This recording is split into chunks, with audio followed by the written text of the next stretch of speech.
આપ જોઈ રહ્યા છો આ બોરદેવીનો નજારો. હમણાં જ મેં વાત કરી કે અહીંયા જૂનાગઢમાં અમારે પ્રેમ એક લાગણી એક મારાપણું હોય છે. આપ જોઈ રહ્યા છો આ દાદા, આ રીંગણાનો ઓળો સરસ મજાનો.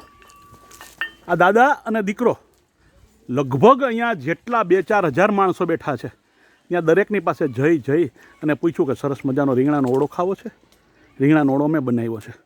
આ અમારી એક ગરવી ગુજરાતની એક આ જૂનાગઢની એક લાક્ષણિકતા છે કે અહીંયા અમે એકલા નથી ખાતા. અમારા આડોશી પાડોશીને, ભાઈ દોસ્તારોને, ન જાણતા ન ઓળખીતા હોય એને પણ ખવડાવીને અમે અહીંયા જુઓ આ મંગાળો માંડ્યો. મેં જે હમણાં થોડીક વાર પહેલાં વાત કરી ને, આ કાકા ડોલ પાણીની ભરાવ્યા. આ એક આનંદ છે, એક નજારો છે, એક જિંદગી છે અહીંની.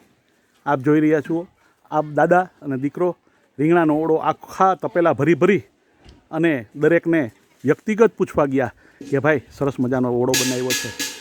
આ એક અમારા જૂનાગઢનું ગૌરવ છે કે હું એકલો નથી ખાતો, અમે ખાઈએ છીએ. દાદા, આ ઓળો કોણે બનાવ્યો? દાદા તમે બનાવ્યો? આ મેં જે અગાઉના વિડીયોમાં કીધું કે અમારા જૂનાગઢની એક લાક્ષણિકતા છે કે બહાર નીકળીએ ને એટલે અમારા બૈરાઓ નવરા હોય, પુરુષો જ બધું બનાવે. આ ભાઈએ રીંગણાનો ઓળો બનાવ્યો. કેટલા લગભગ માણસોનો બનાવ્યો હતો? 40 જણા. અને પછી બધાને 50 માણે.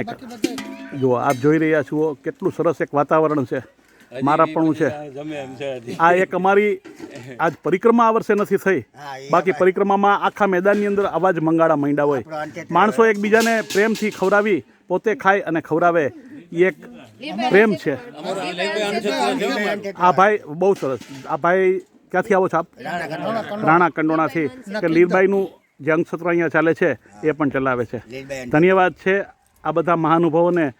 ખરેખર મહાનુભાવો આ કહેવાય કે જે પોતે ખાય અને ખવડાવે. લાગણી, પ્રેમ, મારાપણું. ધન્યવાદ. Thank you very much.